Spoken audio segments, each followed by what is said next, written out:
I officially have 2 years until my 10-year high school graduation, which means I have 2 years to make a lot of money or do something crazy famous. Otherwise, I am not going, because I hated everybody I went to high school with. And the only reason I would go is to flex on people I disliked in high school. So right now I don't have anything impressive enough to go for. So I got 2 years. Hello everyone, this is Emmanuel Cook. We will be reacting to a new video today, so make sure you guys like, comment, and subscribe down below, and let's get into the video. Dating Atlanta men is something different, and I just know my soulmate is not a man from Atlanta. Here's some food for thought for y'all. Before y'all try to flex and try to, get a girl, don't struggle and then also flex at the same time, because it is literally baffling.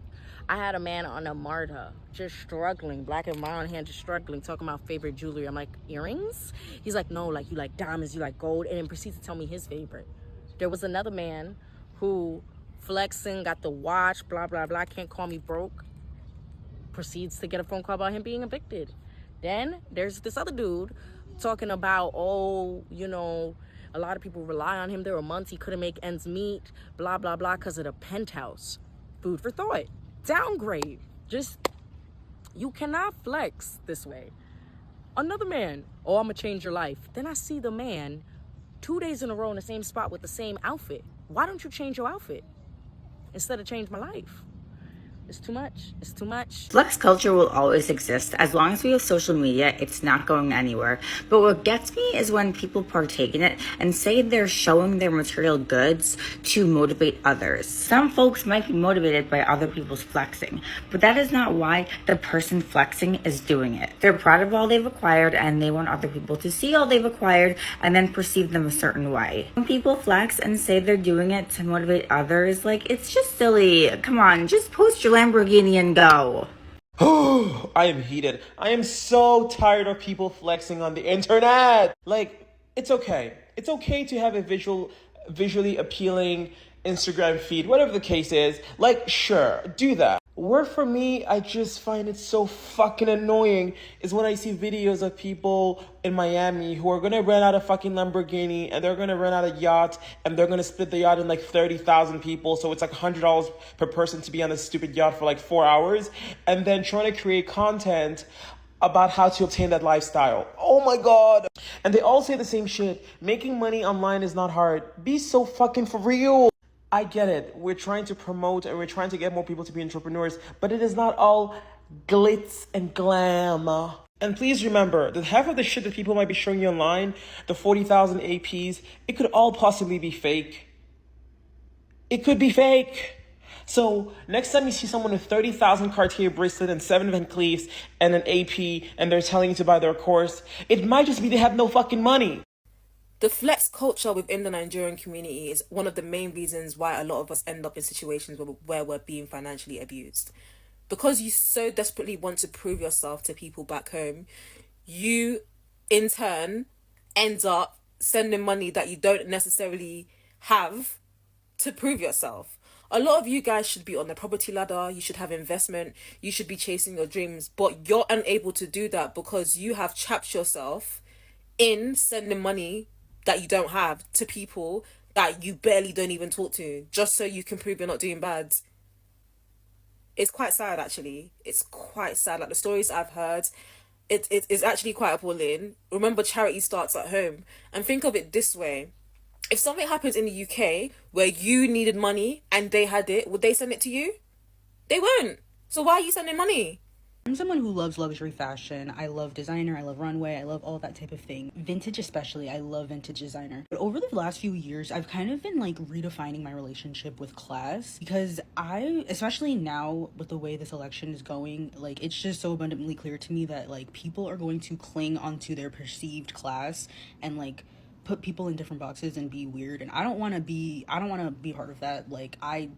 A purse is not more important than me. There's so many more interesting qualities about myself than the bag I'm toting on my arm. I have so much more to offer than what I have. So I've really been like redefining my relationship to designer. I love to admire it. I love to go on Pinterest and just scroll all day looking at Roberto Cavalli, Louis Vuitton, all of that. Like, I love that genuinely. There's an art aspect to fashion that I definitely do admire. I always have since I was a child. I just think that luxury now is just so freaking corny, and like people really like flaunting their wealth and like, ooh, look what I have, like here's my $30,000 designer haul. I think that is so whack and corny. Like, I actually don't feel any sort of aspiration when I see that, whereas when I was younger I would be like, oh my god, I can't wait to have a closet full of designer. And I still do, you know, don't get me wrong, I love to thrift, but like, I just feel like, especially with the whole Hermes thing, like as beautiful as those bags are, like I love a Kelly, the fact that you have to go somewhere, spend all this money to fly to Paris to maybe possibly get a bag that you didn't ask for, but you should just be so honored that you at least got this one.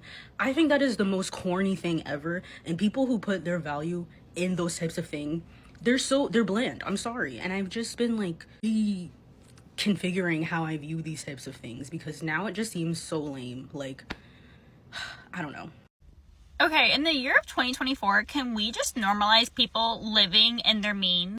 Like, I feel like with social media, a lot of people are like living out of their means, or they feel like ashamed to live within their means. Like, I know flex culture is definitely a thing, but hear me out. Like, last year I posted a video at like the New York Giants game, and honestly, we were sitting in the nosebleeds because that is what we could afford. And people in the comments are like, LOL, you're sitting in the nosebleeds, blah, blah, blah. And it's like, look, I'm still at the game. But if I were to be sitting like way lower, like doing something that I couldn't afford, I would be irresponsible. Same thing goes for like buying designer and things like that. Like, my aunt used to always say, like, don't go broke trying to look rich. Like, we make fun of people who fly on Spirit Airlines. Bro, they're still going places. So this is also a habit I want to take on as well, is like, in the year of 2024, let's let other people live within their means and not have anything to say about it. Because honestly, if you're living in your means, like, you're doing a good job. You know, have you ever met somebody that's always fake and flaking their money and their power? Acting like they rich all the time, always flossing money. You know, always acting like you facing or showing off the things that you have. When you meet a person like that, they really don't have it. Okay? Because people who really get money, they don't have to do none of that. I think a lot of times people have to do the extra to be seen, okay? And I'd rather sit with a poor person than sit with a person I know that you struggling just like me, right? And doing the most, you know. You ain't had it, you just don't have it. We have to get to the point that we're okay in the place that we're in. And I think that's why a lot of us get in the situation that we're in, because we want to do what Joe's is doing. Just do yourself. You don't have to flake money that you don't have.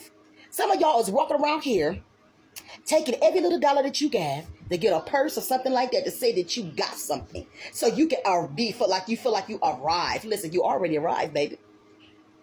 Some have, some don't. But when you meet a person that's fake, they're going to be fake all the time. So stop being fake. Stop flaking your little money. You know, money don't mean nothing. I need some real shit in my life. I need something that's powerful, just money, right? Well, one of the things about that is integrity. Because when you got good integrity, you ain't gonna walk around here acting like you something that you don't have, okay? So I tell you, when you see people that act like they're rich and stuff like that, walking around with fake ass chains and different things like that, fake ass diamonds and shit like that, just keep it real. You know, you don't have to have the most to be beautiful. You don't have to spend $100,000 and look good.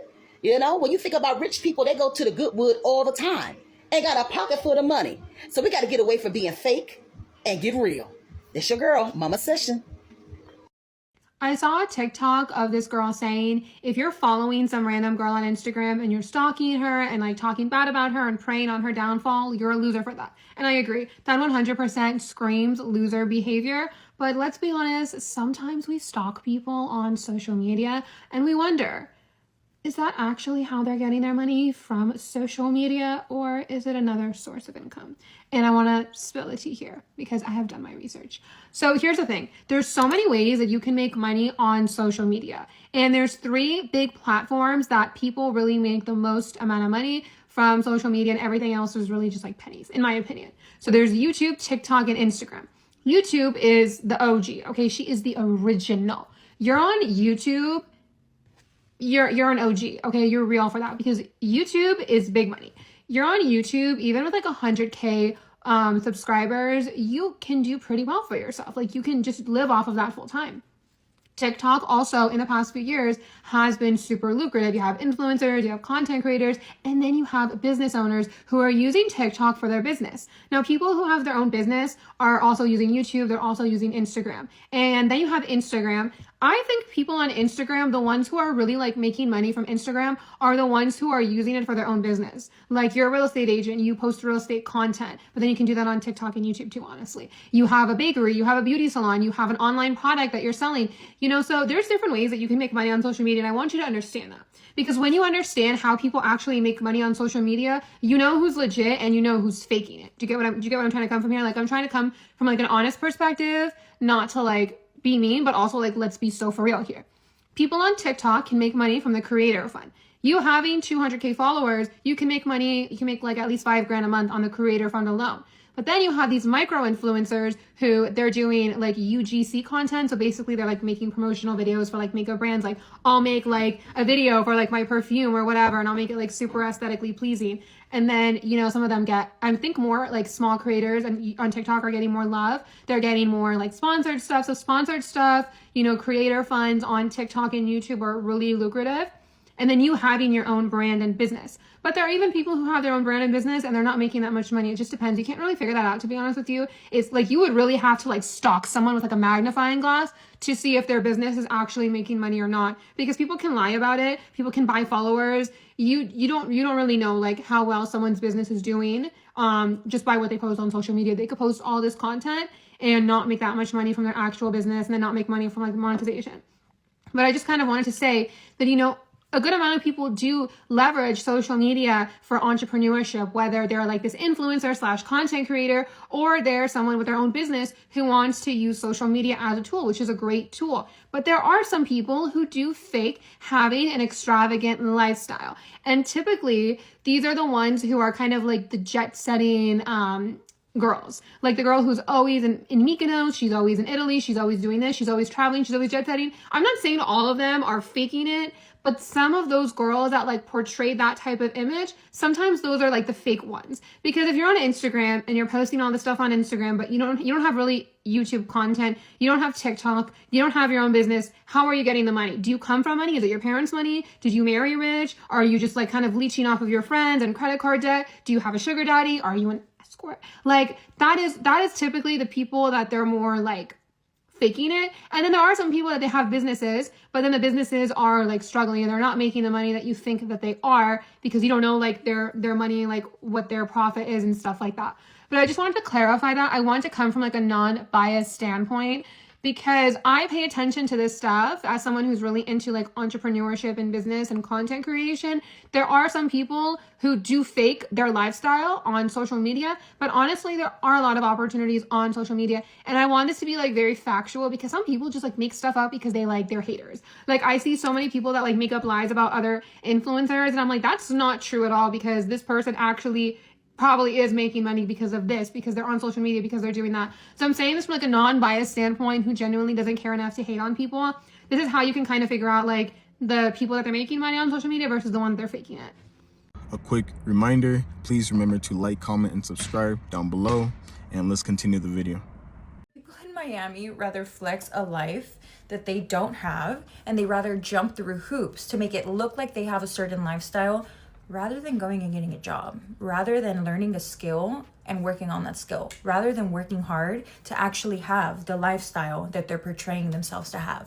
Let me give you one really good example. Every year, like clockwork, for the past few years, I get a DM on Instagram from someone that I've never met, someone I met in passing once years ago, someone with millions of followers, like literally 1 million followers, 500K followers, saying, hi, I'm coming to Miami and I was just wondering if I could crash at your place. I was just wondering if you could host me, if I could stay at your place. I have tons of events for Art Basel. Like, can I come and stay with you? What? You're a stranger. The audacity. I've never met you. for one example. Another, I met you in passing years ago, and you're gonna go to these Art Basel events and flex on your social media like you're living this life in Miami that you're actually not. Well, I'm getting up every day and I'm getting my ass up to go work, like, and you're gonna do it crashing on my couch. Imagine coming to Miami with a carry-on and not having a place to stay. I don't know about y'all, but when I go travel, when I go out of town, I have accommodations. I book a hotel, I book an Airbnb. I don't message people and ask if I can crash on their couch. Like, how do you think I can afford to live here? By letting people like you crash on my couch? You want to know what the real flex is? The real flex is living your life and not flexing at all. Living your life in a way that you don't have somebody in the back of your mind and you're like, oh yeah, let me post this. Let me say this so they can hear this. Let me see who's watching this. No. Because are you really living your life if you have someone stuck in the back of your mind and you're trying to flex in hopes of that person coming across it, seeing it, hearing it, whatever?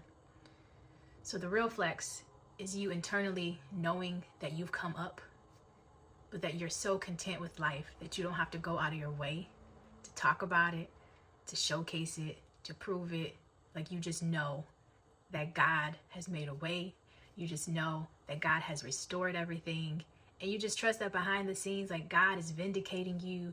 God is taking care of all the dirt that was thrown on your name. Like, the real flex is really just saying, God, you got me. And I'm going to live my life. And I'm not worried about who sees how successful I am. I'm not worried about who sees me happy, because I'm happy within, and that's what matters. So the real flex is not flexing at all. Flex culture is deeply rooted in insecurity of people, specifically around money. You know that you don't have it, and you usually do not have it. But as soon as you get a little change in your pocket, a little money in your pocket, then you start to flex, just to prove that you have had it all along, or you always have it. You don't have it. You just have it right now. It's not much, but it is enough to stunt. Why are you stunting? What are you trying to prove? If you don't got it, you don't have it, and that's totally fine. At this point in your life, you are young. It's okay not to have it. It's okay. That is totally fine. As you get older, you make more per year. So stop stunning right now. Put your head down and work. You don't have to prove yourself to anybody because you always have it. You always got it like that. Work so hard that you are in a place where you don't have to prove yourself to anybody. How rich people spend their money. I don't know who started the rumor, the lie that rich people don't show their wealth, or that it's always silent luxury. I don't know who started that, but some of y'all, you took it and you ran with it. There's only 1 or 3 ways that you can really know rich people, right? Either you got somebody in your family who did something and became rich, you're friends with rich people, or you do business with rich people. But if none of the 3 apply, you don't know rich people. And let's be honest, most of y'all ain't got no million or billionaires in your family. You're not friends with any really rich people, because those people would never hang with you. And it ain't no shade, but y'all don't have anything in common and you can't keep up. They need to hang with other people that can keep up, and they do. And then last but not least, you definitely not doing no business with them, right? So there's really no way for you to truly know them. Everything that you're really speaking on is what you've seen somewhere, a stereotype, or something you repeating that you heard somebody else say. But if you truly knew them, you would know that they vary just like anything else. It's not a one size fits all. They spend their money based off what they interested in and what they deem to be acceptable to spend money on. That could be houses, that could be cars, that could be other hobbies or interests that they got. It just depends person by person. I think the real issue is that a lot of y'all are so used to that hood rich that you don't know how to spot no other type of money, right? You just so used to seeing designer, this obvious designer, because it's a bunch of monograms everywhere, that you could be looking at somebody who's still dripping designer, but it ain't no logos everywhere, and you just assume that they must have on Old Navy or Gap, but they still got on designer. It's just designer that you can't spot because you're so used to seeing logos everywhere.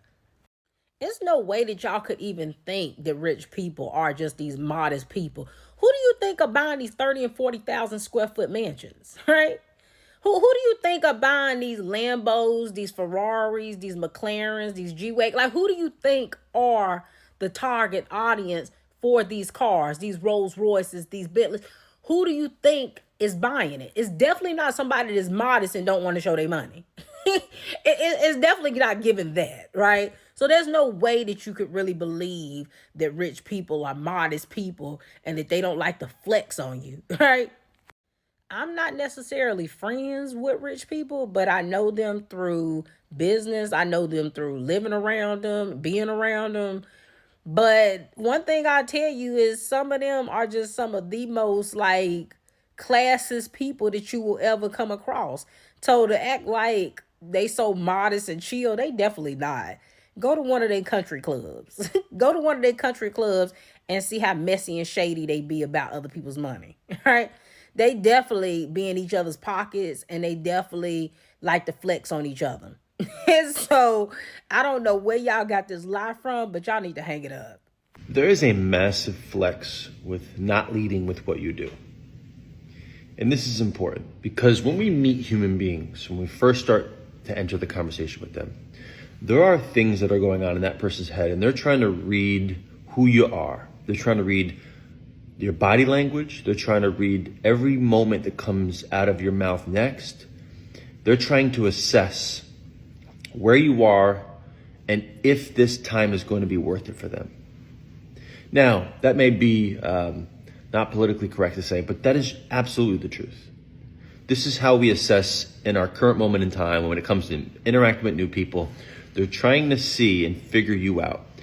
Now, the biggest flex you could do is not lead with what you do, is to actually remain more silent over there, remain more mysterious over there. And that takes some confidence to do that. You have to have confidence in your communication abilities, of course.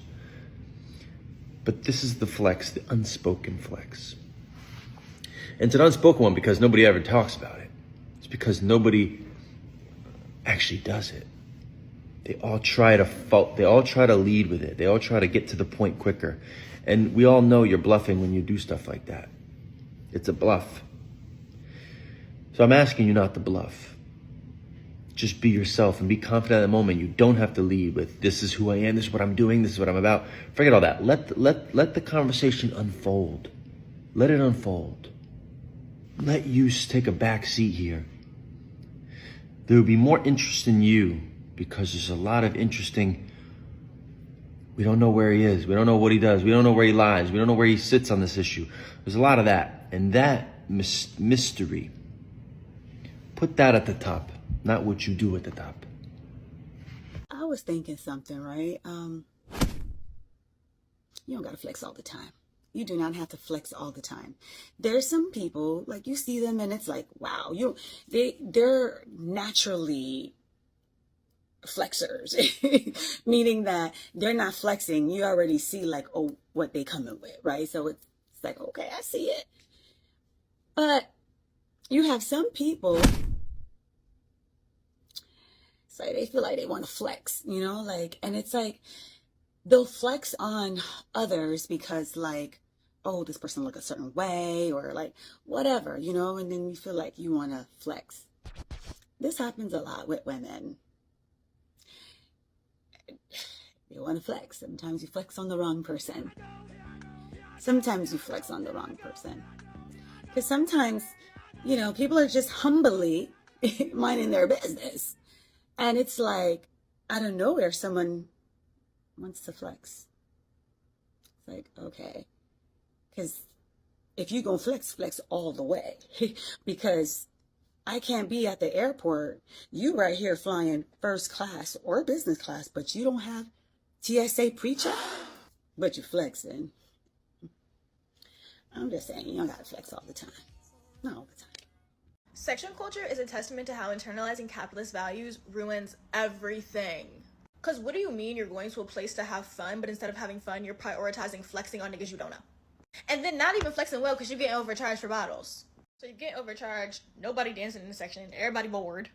I forget how spoiled I am because the parties that I go to in New York, I don't really have to deal with much of it, or at least like the worst of it, but God, I was just reminded that I hate it.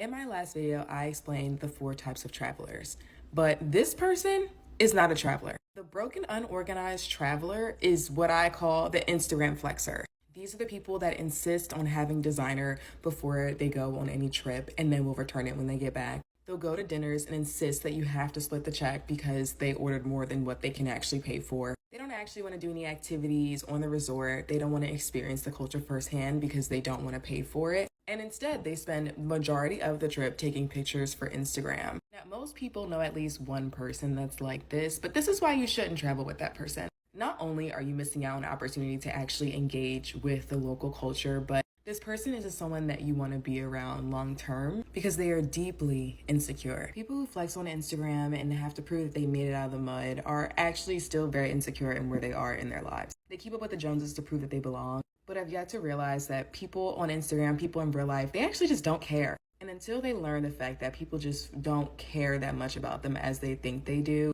they won't be able to free themselves from the Instagram flex and will remain someone that you should not travel with. Don't go broke trying to flex on other people, because I promise you most men actually don't care. I mean, yeah, people be like, yeah, nice car, nice shoes and that, but more time they'll go and buy their day in it. So at the end of the day, it's your bank account that's hurting. Like, it's never that deep, my guy, but it is what it is, isn't it? I've been seeing these conversations about the D1 athletes dating white girls and hearing all these reasons why. And I couldn't help but to think that a lot of people really don't understand the different cultures of flex. Like, a lot of people, I've heard a lot of the men speaking why they see a lot of D1 athletes with white women and how it differs and everything, and this idea that the white women are not after them for their money. Like I said, it really just lets me know, like, y'all don't understand the different cultures of flex. I am so glad that my family really raised me in the beginning to be around a diverse group of people, because in doing so, I had started to learn that each cultural group has different values and things, and a different measurement or assessment of what it means to actually flex on a person.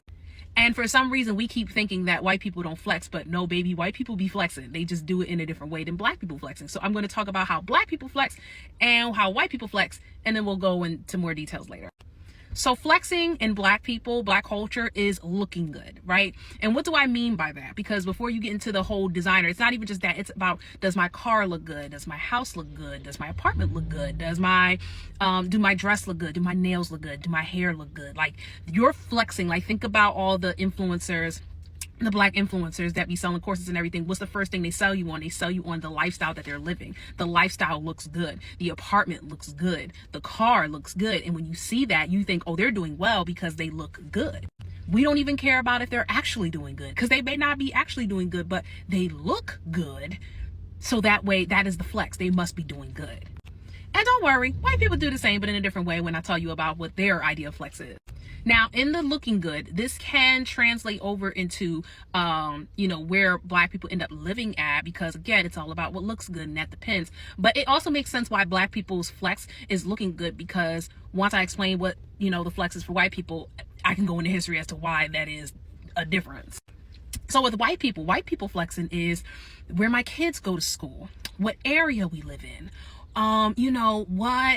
what assets do I have, like that what activities the kids are doing, what activities the families are doing. That is the way that white people flex. Like, if I have a conversation, like, I live in Philly, right, and my son goes to school downtown, I can tell you firsthand that some of those houses don't even look good. Like, if you really look at those houses that are downtown, not all of them really look good. They actually look old. They look old, but it's not about it looking good. It's about the area it's in. Because if I say, oh, I live in, Center City, I live in Society Hill, I live in here, it's going to be like, oh, okay. And even when I talk to white people, depending on where I say I live, if I say I live in one area, it might be like, oh, okay. If I say I live in another, it's like, oh, okay, yeah. Like, it's a different thing. It's about the flexes, the area that they live in. And even going back to the schools, it's about the schools the kids go to. Again, it's times where I'm talking to people, white people, and I'm like, we're having conversations about schools, and I'll say, oh, where my son goes to school, and they're like, oh my God, like, that's a good school. Like, it's like, that is a flex.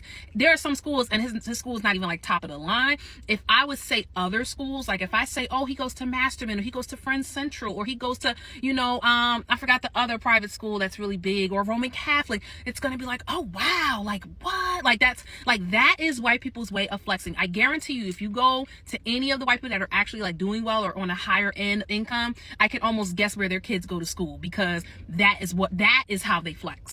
That's why you always see when they're driving their cars, yeah, they're driving their little Toyota Camrys and everything, but guess what? In that fucking back sticker, they're going to have their kid's school right up in there, because baby, that is the flex. Not the car itself, but the fact that they could put their kid in that expensive ass school.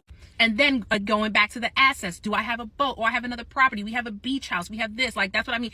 Having the assets, like, that's the way that white people flex, right? And so let me go back to say this. Of course, when we're talking about these D1 athletes and they're saying like, yeah, when I date black girls, they always ask me money for nails and they ask me money for this because they know I have money. And meanwhile, the white girls are buying me, coffees and everything. That money is going to come back later on. That money is going to come back in the fact that their kids are going to go to the most expensive private schools. That money is going to come back in the fact that they're going to live in a nicer area, in a nice home that they're probably going to end up with should you stop making money. Hello, T.O. Should you stop making money, they're going to end up with that house, because that is what the flex is about. And even beyond that, and this is where I roll my eyes to black men. It's also about, again, going back to what activities the kids are doing. Are their kids excelling in that activity, right? It's not even just enough that you can put your kid in violin lessons or football or basketball. Does your kid excel in that? And a long time ago, white people figured out that, and I'm telling you, they still believe this to this day. Oh, it's in y'all genes. It's in y'all genetics. Y'all are just naturally athletic. Y'all are just naturally better. I'll never forget the time that I was dating this white guy. This is the only white guy I was dating, right? I went out to that family and I heard his family literally say, oh, you need to have a baby with that girl. You know how fast they are. Bitch, what? Because they understand their flex is more of a long goal flex. No, they're not asking you for nails or anything, because again, that's not the power of flex in their culture. They don't give a fuck about hair and nails. They don't give a fuck about that. Like, yes, some of them, the higher end ones, they go to the hair salon, but they don't really care about looking good. Like, that's not the flex. The flex, like I said, is in where their kids go to school, where they live at, what kind of home they live at. That is where white people's flexes are. And so that is why, baby, they are investing in you. They are playing the long game because they want their ultimate flex. Meanwhile, even the black girls, and I honestly argue that a lot of those black girls, they ain't really checking for y'all like that because they got their own shit going on. But those who are, that's why they're asking for their nails and their hair done, because that is the flex. The flex is to look good. If I look good, it's like, oh, okay, your man taking care of you. Like, oh, you taking care of yourself. Like, that's what looks good.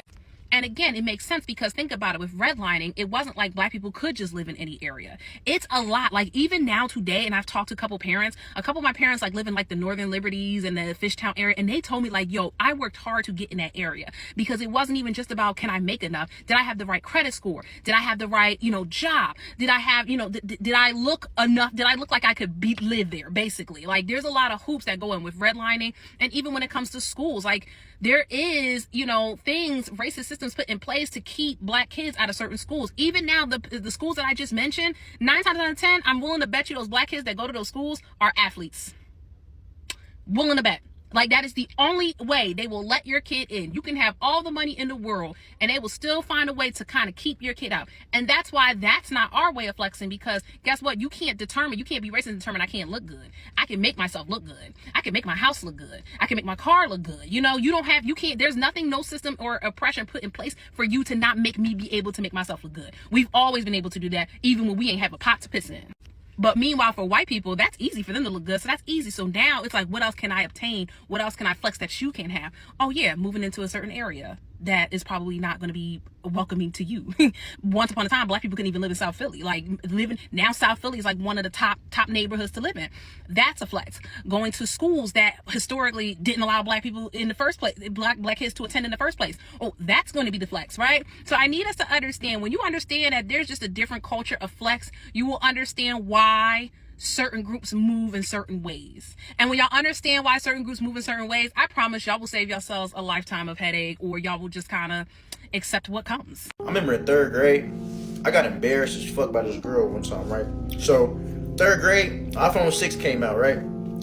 We couldn't afford to have all the kids with iPhones and phones, so I didn't have a phone. I'm in the 3rd grade, so that's fucking normal. But anyway, it was this dude, it was my friend, right? He was only child, so he got the iPhone 6, right? He was a real nigga, because I remember he said, hey Fred, you want to hold my phone for the day and shit? And I'm like, yeah, cool. So he gave me his phone. I'm rocking around with his phone for the day, right? And I remember I'm trying to show out a little bit. It's this girl sitting next to me, this little thoder in 3rd grade, little thoder and shit, 3rd grade, Bob. I'm just sitting next to her. It's lunchtime. And I'm pulling my phone, I'm talking, I'm acting like it's mine. And she say, oh, ain't that so-and-so phone?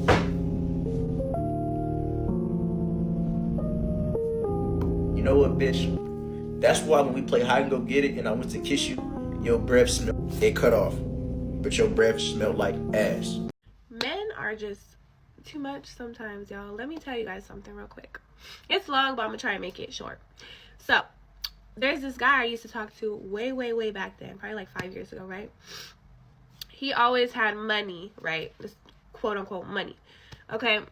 And he would basically always be like fake flexing all the time. He would bring over like stacks of money, and me and don't judge me. We listen and we don't judge. Me and my friend, we used to work at a strip club. I never stripped, but she was stripping. But I would just have fun at my house. It's my house. So he would be throwing ones at us. So I would be, having fun. Just having fun, whatever. And that same night, he picked up all his money back and took it back. So I was like, do you really got money? And you just like bring over this money just to bring it over. So whatever. That was red flag number one. I kind of like was like, okay, I'm done with him after that. That's weird. Like, why would you throw money and then take it back? Okay, so I stopped talking to him. Anyways, fast forward to today, not like literally today, but like now, he had reached out to me and he's like, hey, like, how you doing? We did have like a really good friendship. I will say that. Like, we vibed really well together. We both love music. He makes music. I make music. So we always vibed off that. And so I was like, you know what? Maybe he grew up a little bit. And he was older than me. He's probably like 33 right now.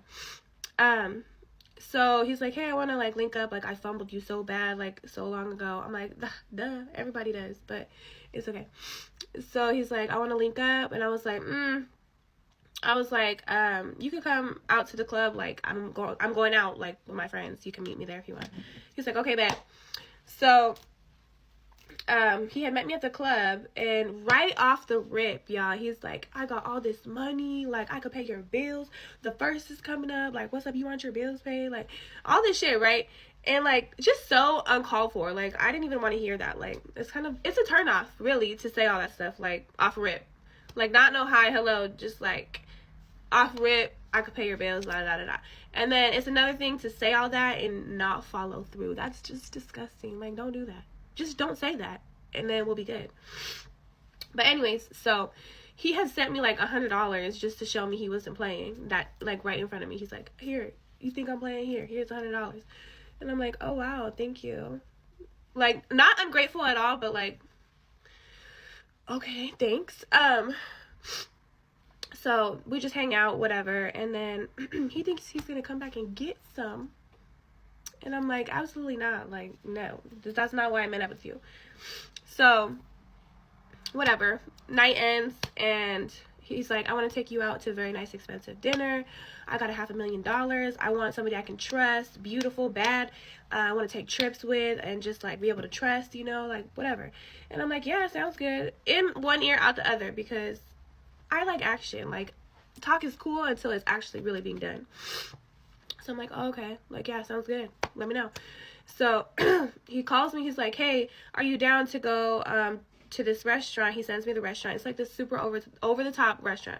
And I'm like, yeah, sounds good. Like, he's like, I'm going to make the reservation for Saturday. Are you down? Because once I make the reservation, like, I can't get a refund back. And I'm like, yeah, I'm down. So he's like, okay, bet. So, hangs up the phone. The next day, he's like, damn, babe, my Benz just got messed up. Like, I'm at the side of the road. Like, look at this shit. He sends me a picture of, like, I guess a part of his car, like, came off or something. And if you're smart, and I don't know if this is for Androids, but for iPhone users, if somebody sends you a picture, you can save that picture, then go to your gallery and click the picture, go to info, and it'll tell you when they took that picture. So that picture was taken months ago. It was December. He took that picture in like November 1st or something like that. And I'm like, so you're lying about your car being at the side of the road right now? But I was just like, damn. Oh, I hope like you figure it out. Like, I'm sorry. What the fuck am I supposed to say? So I'm like, damn, I'm sorry. I hope you figure it out. And then I went about my fucking day because you're lying. You're on bullshit.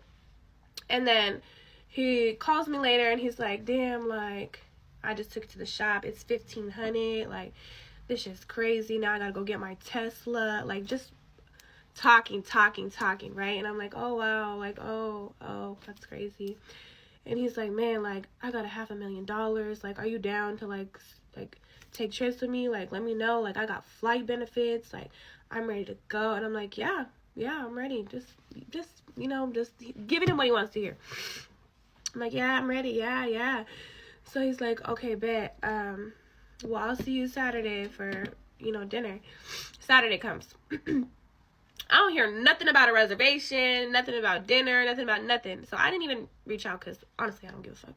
But he ends up calling me like, hey, we still linking today? And I'm like, did you make the reservation? And he's like, the reservation was for 7, babe. I ain't hear from you. I'm like, okay, then no, we're not linking. Like, what the fuck? You said you had plans for me and you don't have them. So no, we're not linking. And I said, but you could pay my rent like you said. Just trying to be a bitch at this point. I said, but you could pay my rent like you said you would, or pay a bill like you said you would. And I was like, I'll take $200. And he's like, damn, I just paid my car. Like, let me see what I could do for you, and then I'll get back to you. Dead silent. Just how I wanted it to be, because don't fucking play on my phone, bitch. Why? Like, money is not everything, okay? But when you're talking about it and making it the main subject every conversation, what do you think a bitch is going to ask you? She's going to ask you for some money if you keep bringing it up. So stop bringing the money up, sir. If you have money, good for you. Men with real money don't talk about it. They just pay bills, they do what they do, and they go about their day. They don't vomit out the mouth how much money they have. They don't do that. It's very unattractive. You're not going to pay that girl's bills. Stop talking about your money. We don't care. Thank you, and have a great day. I'm going to the gym. I appreciate you guys watching the video today. Please make sure to like, comment, and subscribe down below, and I'll see you guys in the next video.